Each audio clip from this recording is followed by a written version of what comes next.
So we know what the word says, but how do we live it out? How do we put the word into practice every single day? Well, that's what I'm going to talk to you about today. Jeremiah 29:11 says, "For I know the plans that I have for you, declares the Lord. Plans to prosper you and not to harm you. Plans to give you a hope and a future." Imagine not having hope for the future. We can look around and get discouraged if we put our hope in this world. You know, unlike biblical hope, worldly hope is rooted in imperfect people and in unreliable situations or things. Worldly hope is sort of like wishful thinking, right? Worldly hope is a hope that will sooner or later disappoint us. You know, biblical hope is not an elusive hope, but it's a real living hope that we can be sure of. You know, that's what it says in Romans 15:13. It says, "May the God of hope fill you with all joy and peace as you trust in him, so that you may overflow with hope by the power of the Holy Spirit." Because of the resurrection of Christ, 1 Peter says that our faith and hope are in God alone. Because 1 Peter 1:21 says, "Through him you believe in God, who raised him from the dead and glorified him. And so your faith and hope are in God." We know that God has plans for each one of our lives, but we have no idea what those plans are unless we seek the Lord to find out. God knows the plans. He created the plans, right? God planned the plans. So we wouldn't go to somebody outside of the know to find out what those plans are, would we? No, we would go to God because he is the originator of those plans. So we can't just project our plans onto him and then get angry when things don't work out. That's why it's always a good idea to seek the Lord first and foremost, before and above anything else. So I've been doing some soul searching these last couple of months because I'm not content with where I'm at spiritually. So I have to ask myself, why? You know, what am I doing or not doing that I should or shouldn't be doing? It's important for us to observe ourselves in a way that points us back to our Creator. You know, we get off track sometimes and we have no idea how. We must pay attention to our attention. So how do we build our foundation on the Lord Jesus Christ, our hope in our future? We have to plant seeds. In Mark 4, we read about the sower. It's called the parable of the sower. And Jesus is talking about how we are to scatter seed, or how the farmers are to scatter seed, and how they are to wait for that harvest. So when we think about the word as being a seed, we have got to be planting good seeds in our life if we want to reap a harvest. Okay? Without the seeds of God's word, nothing happens. We must be planting seeds. We have to meditate on the word of God. We have to sow the word, and we have to keep doing it day after day after day, okay? It takes work. I heard a Bible teacher say once that you can cram for a test, but you cannot cram for a harvest, right? We have to commit ourselves to the word of God. And we have to commit ourselves to doing the work faithfully every single day by being in the word and planting those seeds in our lives so that they can become fruit. We can't just visit the Word.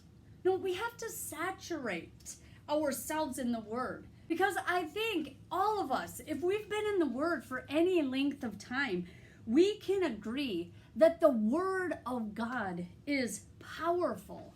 If we find it difficult to change our thinking, then we need to take the Word of God. We need to meditate on it, and we need to be planting those seeds. We need biblical hope for transformation in our life, not worldly hope, okay? God has a plan for each one of us, okay? And we can face the future with hope, knowing Him personally. To know the character of God means that we know that God is all-knowing, that God is all-powerful, and that He's ever-present. His plan is perfect. His timing is perfect, and His motivation is for our good. We're reading the Word, okay? We're meditating on the Word. We're planting good seeds. Now we must do what the Word says. Listen, James 1:22 through 25, it says, "Do not merely listen to the Word and so deceive yourself. Do what it says. Anyone who listens to the Word but does not do what it says is like someone who looks at his face in the mirror and after looking at himself goes away and immediately forgets what he looks like. But whoever looks intently into the perfect law that gives freedom and continues in it, not forgetting what they have heard, but doing it, they will be blessed in what they do." Amen. Our faith must become an active faith, not just a passive faith. I love that the Bible uses the word intently, because I believe that in order to move from head knowledge to heart knowledge, it takes intentionality. It takes work. It takes commitment to God's word. It takes determination. So now we must put that word into action, which is our obedience. So God knows the plans that He has for us, but He wants us to obey Him so that those plans can be fulfilled. And the plans that He has for us, they're going to revolve around Him. Plans for us to show His love to others, for us to show our love to the people around us. The people that He has put into our lives are there for God to minister to through us. We are the hands and feet of Jesus Christ here right now. So we must be reading His word, taking action on that word, obeying Him, and sharing Him with other people. Proverbs 3:5-6, it says, "Trust in the Lord with all your heart and lean not on your own understanding. In all your ways, submit to Him, and He will make your path straight." Oh, His plans are good, and they're beyond anything that we can imagine. And the last encouragement that I'll say about His plans for us is that sometimes they require a time of waiting. I know, right? Real encouragement. That's why I saved it for last. But we can just grow impatient sometimes. We can get sick and tired on waiting on God to move. And we take things into our own hands. And sometimes we just make a mess of things.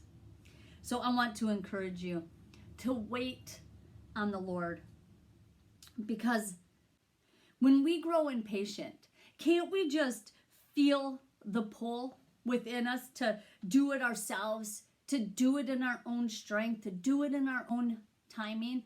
I want to encourage you to avoid that situation. I want to encourage you to wait on the Lord instead of running ahead of him. Because God knows the plans that he has for us.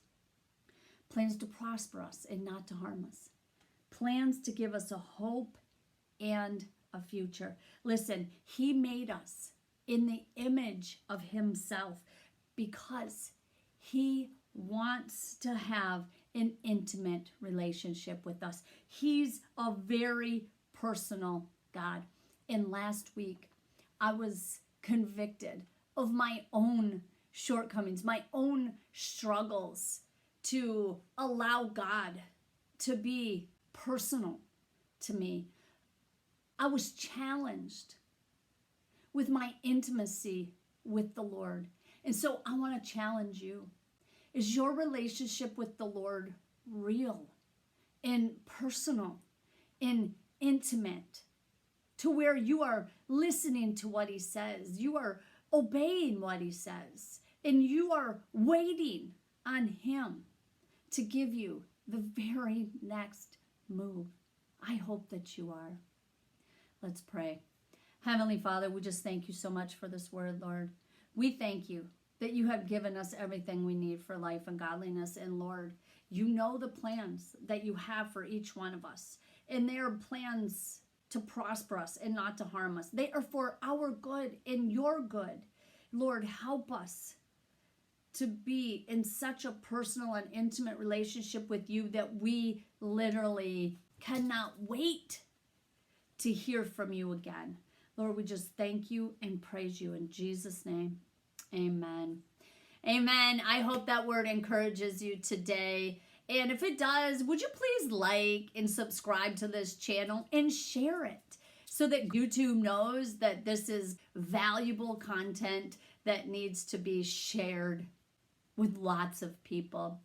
I just thank you. And I'll talk to you soon. God bless. Take care.